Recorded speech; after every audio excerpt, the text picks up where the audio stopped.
All right, old school NBA fans, self-research, NBA facts. Got another video for you. As always, thanks to anybody who watches my videos, subscribes to my channel. I really appreciate it. I want to give a special thanks to Adidas20. Thank you very much for your continued support. And also to Eric5556.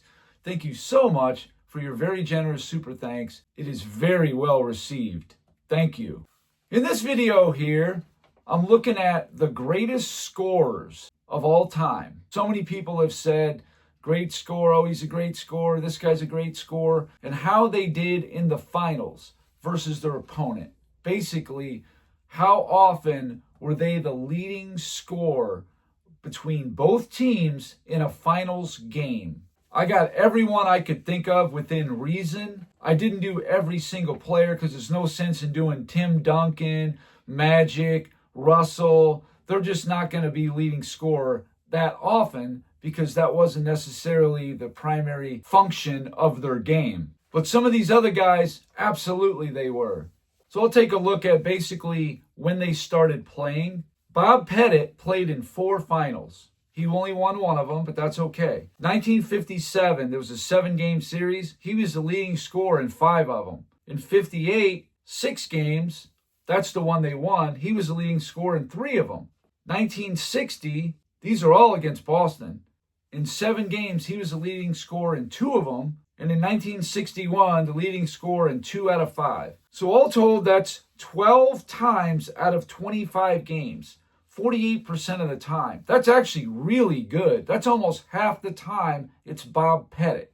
And trust me, Boston had scores. Bill Sharman, Bob Cousy, they could score, no doubt about it. Tom Heinsohn in the late 50s, early 60s, those guys were all putting up numbers.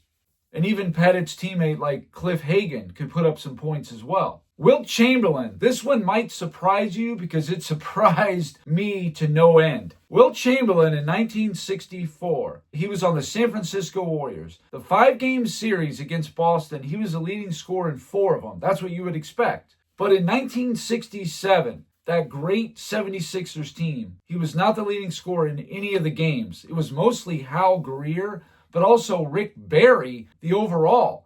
Rick Barry had a bunch of them. 1969. Now granted, Wilt had Jerry West and Elgin Baylor on his team, so a little more understandable, but not one game was he the leading scorer in that 69 finals. That's crazy. The next year in 70, only twice out of 7 games. And Willis Reed missed game 7. 72. Just 1 out of 5. Again, I get it. There's Gail Goodrich. There's Jerry West. That one makes more sense to me. In 73, 0 out of 5. I can kind of understand those last 2. But the rest of them, not at all. In Wilt Chamberlain's career, 35 finals games, he was only the leading scorer in 7 of them? That boggles my mind. Speaking of Jerry West in 1962, he was the leading scorer just once out of 7 games. I think his Elgin Baylor was probably more of the primary scorer at that time. I didn't do Elgin Baylor because he did really good in the first couple, 2, 3 finals, but then he wasn't leading scorer in hardly any of them in the last 3 or 4. In 1963, Jerry West, 2 out of 6. In 65, 4 out of 5. In 66, 4 out of 7. In 68, 5 out of 6. In 69, 5 out of 7, which is really good considering you got Elgin Baylor, you got Wilt on your own team. Then on the other side, you got John Havlicek, who's in his prime, and Sam Jones, who could score pretty good too. Bailey Howell, he was putting up close to 20 points a game. So what Jerry West did there was amazing. He won Finals MVP on a losing team. 1970, 2 out of 7 games. 72, just 1 out of 5. And then in 73, 1 out of 5. All told for Jerry West, 25 out of 55. That comes to 45.45%. That's not bad.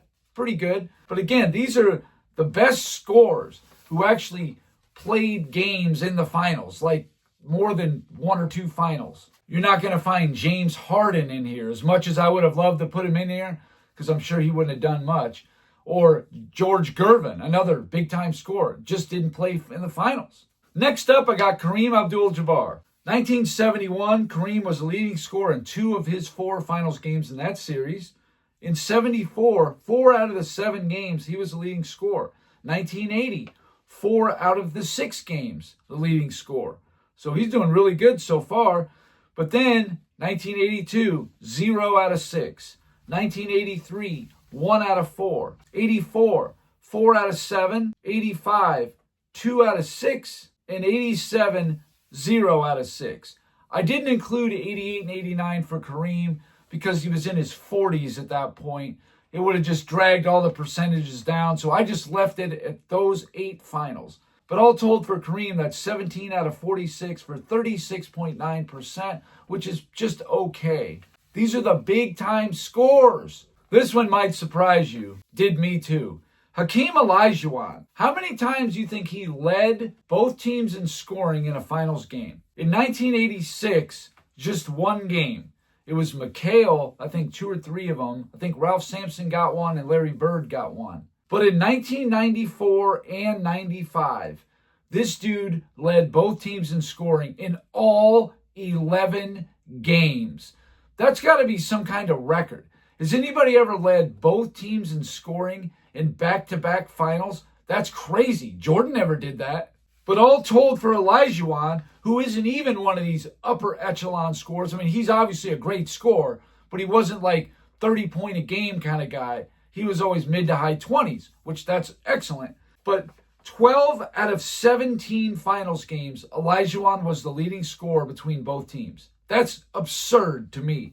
70.5%. How about Shaquille O'Neal?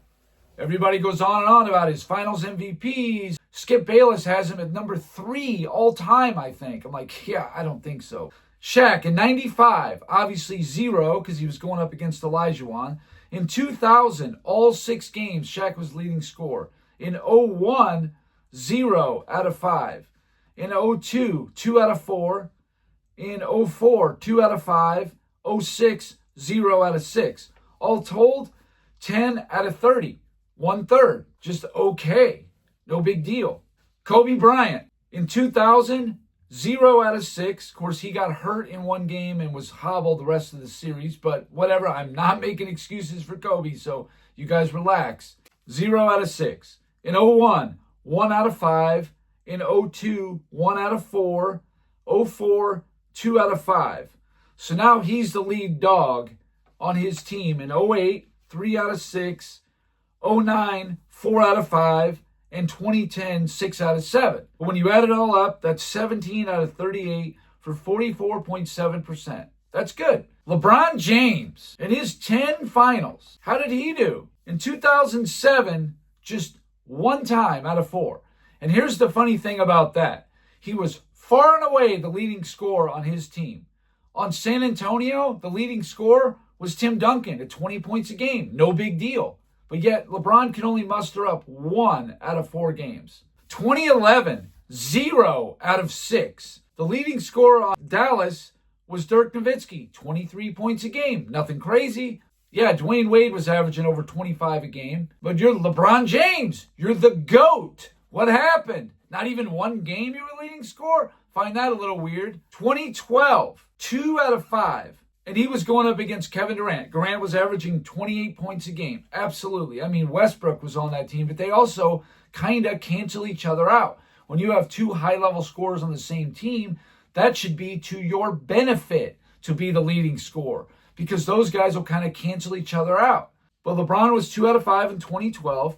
In 2013, 3 out of 7. The leading scorer on San Antonio was Tony Parker, 20.3 points. No big deal. But still, less than half the games, LeBron was leading scorer. Wade wasn't averaging mid-20s anymore. 2014, 4 out of 5 games. Now that one he should have did because the leading scorer on San Antonio, Tony Parker, 16.7 points. That should have been a cakewalk. 2015, 5 out of 6 games for LeBron. Steph Curry was only averaging 23.8. It wasn't anything nuts, and this is definitely in the offensive-friendly era. 2016, 3 out of 7. Steph Curry was averaging 30 points, won the scoring title in the regular season, 30.1. In the playoffs, though, only 25.1. That should have been easy to eclipse. He got 3 out of 7. Okay. In 2017, 2 out of 5 games. But again, you got Durant and you got Curry both averaging right around 25 points a game. They're canceling each other out, preventing each other from getting to 30 points a game essentially. But LeBron only 2 out of 5. How about 2018? Now you don't even have Kyrie Irving to score points. And on Golden State, KD and Curry, again, 26.4 each. I mean, that's a pretty good number actually. But still, you should be elevating above these guys because you're easily the lead scorer of your own team. But only 1 out of 4 in 2018. In 2020, 4 out of 6.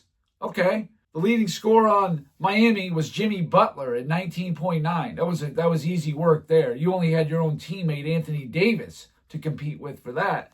But all told, it's the exact same numbers as Jerry West. Out of 55 finals games, he was the leading scorer in 25, 45.45%. Now that's a good number. It's solid, definitely. But GOAT? You're not even half the time the leading scorer? I don't think so. You're not Bill Russell. You're not making your teammates better. You're not anchoring the defense. You're not a bona fide winner. Stats is all you have. So when I see stuff like this, not even half the time, that's just not GOAT worthy in my mind. Kevin Durant, the big scoring machine I keep hearing about. 2012, he was the leading scorer in 3 out of the 5 games. That's really good, no doubt about it. LeBron was the leading scorer in the other 2. Okay. 2017, 2 out of 5. Of course, he's competing with Curry and LeBron. I get it. And then in 2018, 1 out of 4. But Durant won 4 scoring titles. That's more than Curry and LeBron put together. I thought this guy was like unbelievable scoring machine. I just don't see it like other people say. Now, yeah, the efficiency is there, but he just didn't shoot enough. LeBron shot way more than Durant did. All told for Durant, 6 out of 14 games, 42.8, which is good. Nothing crazy, though. Steph Curry, 2015, 0 out of 6. 2016, 1 out of 7. 2017, 0 out of 5. So in Curry's first 18 finals games, he was the leading scorer 1 time. 2018, 2 out of 4. 2019, 3 out of 6, picking it up. And then in 2022, 5 out of 6 games. That one was really good. All told, 11 out of 34 for 32.3%. Nothing to knock your socks off at all. I think as Curry got older by that 2019 finals, you saw a more mature, more confident, less prone to mistake kind of Steph Curry. So here we go. Michael Jordan. So far, the only player out of the 10 I've given you to be the leading scorer in over 50% of his finals games was Hakeem Olajuwon. That's it. Let's take a look at Michael Jordan. In 1991, 4 out of the 5 games, he was the leading scorer. Scottie Pippen was the leading scorer in Game 5 of that series. Now in 91, James Worthy was the leading scorer at 21.4, and Magic was next with 19.4. So they didn't have any extreme scores, so it makes sense he was the leading scorer. Absolutely.